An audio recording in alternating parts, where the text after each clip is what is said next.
Subscribe कीजिए the perfect classes channel को और बेल आइकन को दबाइए लेटेस्ट वीडियो सबसे पहले देखने के लिए। स्टूडेंट द परफेक्ट क्लासेस में आप सभी का स्वागत है। शिक्षा निदेशालय राष्ट्रीय राजधानी क्षेत्र दिल्ली की वर्कशीट नंबर 5 डिस्कस कर रहे हैं बच्चों। कक्षा 8 की वर्कशीट है, विषय है सामाजिक विज्ञान। 19 अप्रैल 2021 की वर्कशीट है। विद्यार्थी अपना नाम लिख लेंगे, कक्षा अध्यापक का नाम लिख लेंगे। पाठ 1 पढ़ेंगे बच्चों, संसाधन, नवीकरणीय संसाधनों को संरक्षण। तो स्टार्ट करते हैं वर्कशीट। हमने जाना कि संसाधनों का संरक्षण हमारे लिए क्यों ज़रूरी है।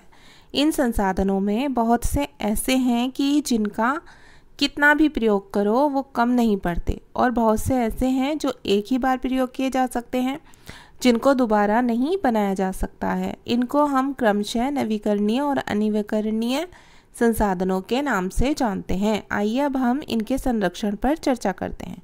तो बच्चों, दो तरह के संसाधन होते हैं, एक तो नवीकरणीय, ठीक है, और एक होते हैं अनवीकरणीय। तो इनके संरक्षण पर चर्चा करनी है हमें।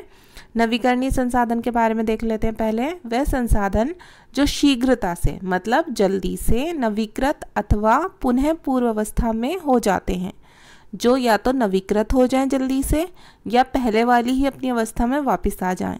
लेकिन फिर भी कुछ नवीकरणीय संसाधनों जैसे जल, मृदा, वायु और वन की लापरवाही से उपयोग उनके भंडार को प्रभावित कर सकता है।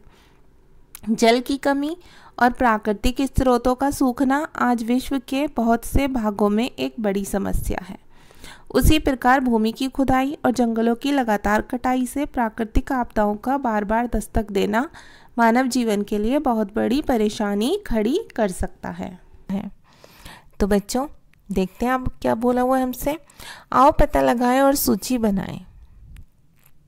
अगर धरती पर पीने योग्य जल कम हो जाए तो इसका आपके जीवन पर क्या प्रभाव होगा। तो हम आंसर लिखेंगे बच्चों, अगर धरती पर पीने योग्य जल कम हो जाए तो जीवन जीना मुश्किल हो जाएगा।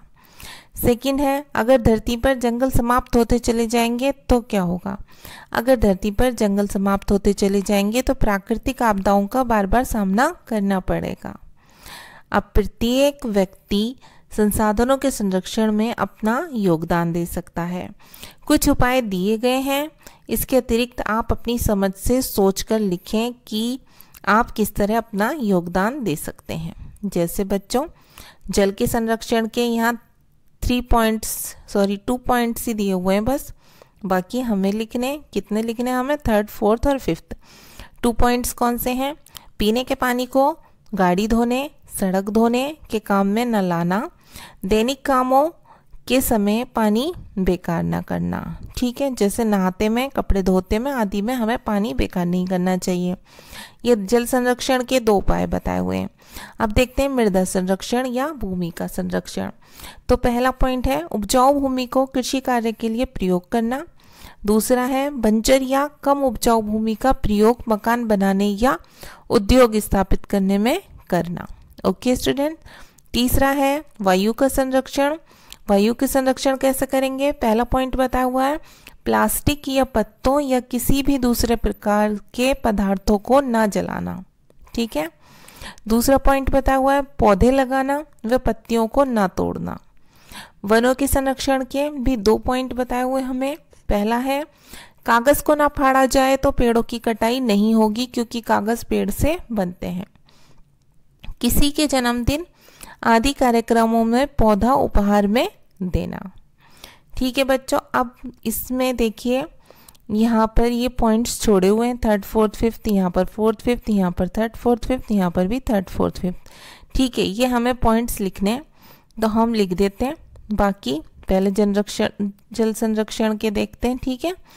देखिए जल संरक्षण का 3rd नंबर का पॉइंट जो हमें लिखना है वो है प्रत्येक नागरिक को शावर की जगह बाल्टी में पानी भरकर स्नान करना चाहिए। इससे क्या होगा बच्चों, जल का संरक्षण होगा, कम पानी वेस्ट होगा, ठीक है। अब नेक्स्ट देखते हैं 4th नंबर पर। 4th पॉइंट है बर्तन धोते समय नल के स्थान पर टब का प्रयोग करना चाहिए, ठीक है। नल खुला छोड़कर आप नहाएंगे तो बहुत पानी वेस्ट हो जाएगा। टब में पानी भर के नहाएंगे तो उतना ही पानी यूज होगा जितना कि आपको ज़रूरत है, जितने पानी की, ठीक है। अब पॉइंट नंबर 5 देखते हैं वर्षा का जल छत पर संरक्षण कर उसका उपयोग करना चाहिए। ये भी जल संरक्षण का एक उपाय है। अब देख लेते हैं हम दूसरा कौन सा है बच्चों। दूसरा है मृदा संरक्षण। मृदा संरक्षण में क्या क्या करना चाहिए हमें? वृक्षारोपण करना चाहिए, पेड़ लगाने चाहिए, ठीक है। सीढ़ीदार खेत बनाने चाहिए।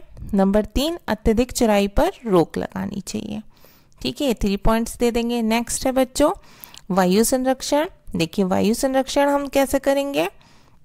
3rd पॉइंट में लिखेंगे CNG, LPG आदि जैसे स्वच्छ गैसीय ईंधन को बढ़ावा देना। 4th पॉइंट लिखेंगे सार्वजनिक परिवहन नेटवर्क को बढ़ावा देना। 5th पॉइंट लिखेंगे पटाखे छोड़ने पर आंशिक प्रतिबंध। अब वनों का संरक्षण देख लेते हैं। वनों का संरक्षण कैसे करेंगे बच्चों? 3rd पॉइंट में हम लिखेंगे पेड़ों के काटने पर रोक लगाना।